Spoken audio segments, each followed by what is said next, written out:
students, work from home online classes from St. Angel's Public School, Bagpat. Students, in the last part of the chapter, we read in Going Places that Sophie is a daydreamer. She dreams to open a boutique after completing her school, but Jancy, who is the realistic one, she tried to discourage her and she advised her to be sensible, but she is still dreaming. And when she reached her home, her younger brother Derek comment on her that she thinks that money grows on trees. Now come to this part, students. She thinks money grows on trees. Don't she, Dad? Said little Derek, hanging on the back of his father's chair. अपने father की chair पे पीछे लटकते हुए Derek कहता है कि father dad क्या सोफी को ऐसा लगता है कि जैसे पैसा पेड़ पर उगता है. देयर मदर साइड, और उनकी मदर एक गहरी सी सांस लेती है इस बात पर कि अब इनकी मीन्स एक कमेंट जो उसने किया था उस बात को सोचते हुए. Sophie washed her back, stooped over the sink and wondered at the incongruity of the delicate bow which fastened her apron string. Sophie watched her stooped means bent, उसकी झुकी हुई बैक को देखकर, over the sink and wondered at the incongruity of the delicate bow. और वो कह देती है incongruity means unbalanced. बो मीन्स एक स्लिप नोट जो पीछे बना दिया जाता है, ठीक है. तो उन्होंने देखा कि जो एप्रॉन उन्होंने बांधा हुआ है उसकी डोरी से पीछे एक बो बना हुआ है, लेकिन वो जहाँ से बेंट हुई है वो उसी जगह पर आ जाता है ऊपर की तरफ. The delicate seeming bow and crooked back, एक तो बहुत ही डेलिकेट सा दिखने वाला बो बना हुआ है उस पर और उसके ऊपर झुकी हुई बैक उनकी. The evening had already blackened in the window and the small room was steamy from the stove and cluttered with the heavy breathing man in the west at the table. The evening had already blacked in the window, means खिड़की से देखने पर बाहर अंधेरा था तो लग रहा था कि शाम बिल्कुल हो गई है. and the small room was steamy, और पूरा ये छोटा कमरा जो था steamy means इसमें धुआं हो गया था from the stove, क्योंकि वहाँ पर स्टोव जल रहा था. and cluttered means made a sound, और एक खड़खड़ाहट का जो साउंड होता है वो लगातार गड़गड़ाहट का. With the heavy breathing man, क्योंकि उसके जो फादर है वो बहुत गहरी गहरी सांसें ले रहे थे, तो वहाँ पर उनके सांसों की आवाज़ भी हो रही थी. And the dirty washing piled up in the corner, Sophie felt tightening in her throat, और फिर जो गंदे बर्तन थे धुलने के लिए उनका एक ढेर एक कोने के अंदर लगा हुआ था. इन सब के बीच में सोफी ने अपने आप को सफोकेटेड फील किया. She went to look for her brother Geoff, और ये सोचते हुए फाइनली वो वहाँ से हटकर अपने ब्रदर जियोफ को देखने के लिए चली जाती है. Now mark it the difficult word. Stooped means bent, delicate.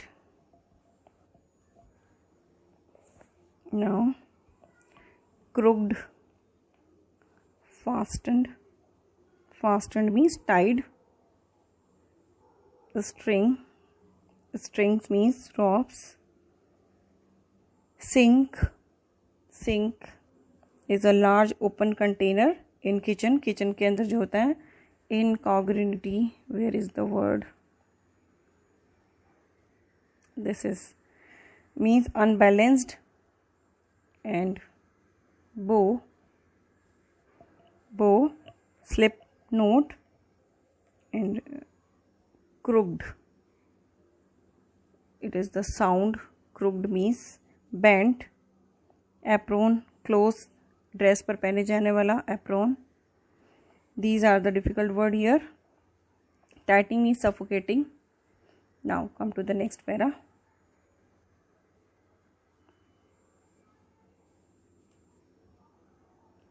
He was kneeling on the floor in the next room.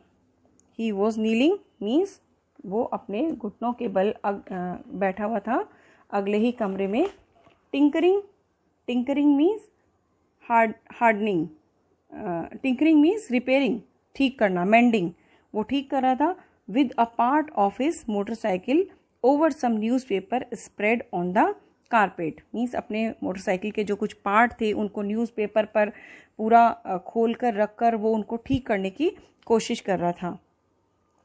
He was 3 year out of the school an apprentice mechanic, वो एक apprentice mechanic है और उसे 3 साल हो गए हैं अपने स्कूल को से मतलब स्कूल की स्टडी अपनी कंप्लीट कर हुए। अप्रेंटिस मीन्स न्यूली ट्रेंड, जो अभी नया नया ही ट्रेंड हो रहा है वो।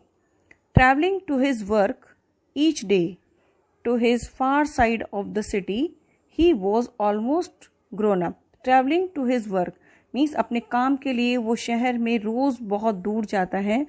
ही was almost grown up now, वो लगभग अब बड़ा हो चुका है। And she suspected area of his life about which she knew nothing. और she, who is she here? She refers to here Sophie. और शी सस्पेक्टेड मीन्स डाउटिंग, उसको हमेशा संदेह रहता है, वो सोचती रहती है एरिया ऑफ हिज लाइफ कि कहाँ पर वो जाता है। About which she knew nothing, जिसके बारे में वो नहीं जानती है। About which he never spoke, और उसके बारे में उसने भी कभी कुछ भी नहीं बताया है।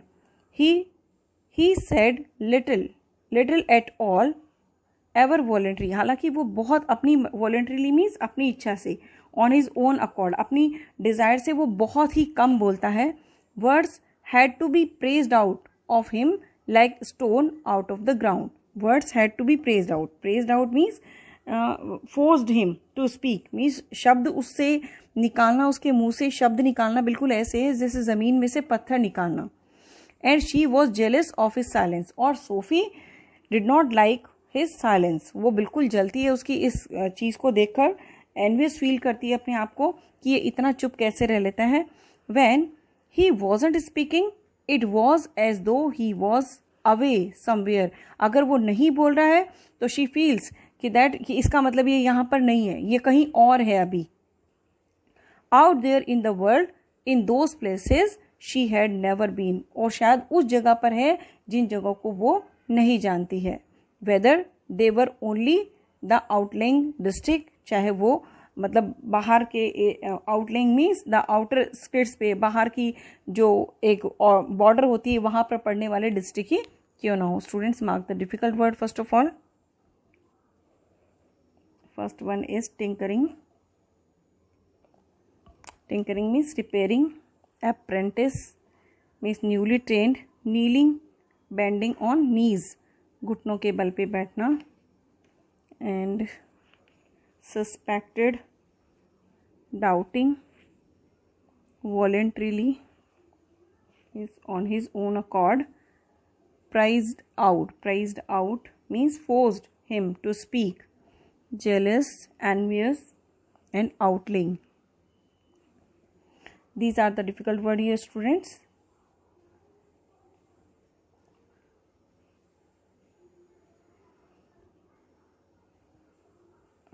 Now, of the city or places beyond in the surrounding country.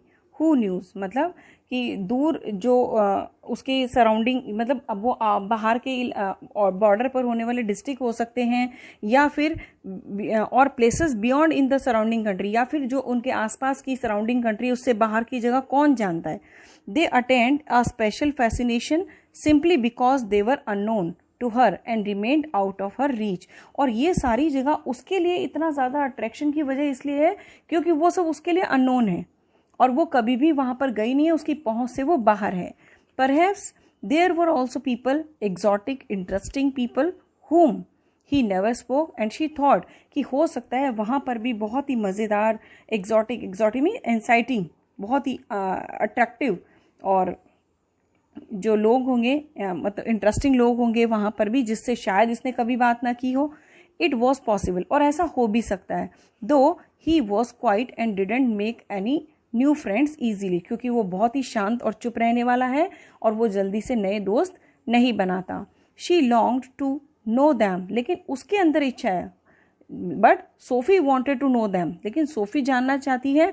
She wished she could be admitted more deeply into her brother's affection, और ये सोचते सोचते she wished she could be admitted, मतलब अब इस बात को एक्सेप्ट करते हुए और भी ज़्यादा डीपली अपने ब्रदर के साथ अफेक्शन रखते हुए affections that someday he would take her, मतलब कि वो सोचती है कि किसी दिन वो उसको वहाँ पर लेके जाएगा. Students mark the difficult word. Means attend, attend means got, fascinated means attraction, exotic, inciting, and these are the difficult word here. Student mark the chapter here.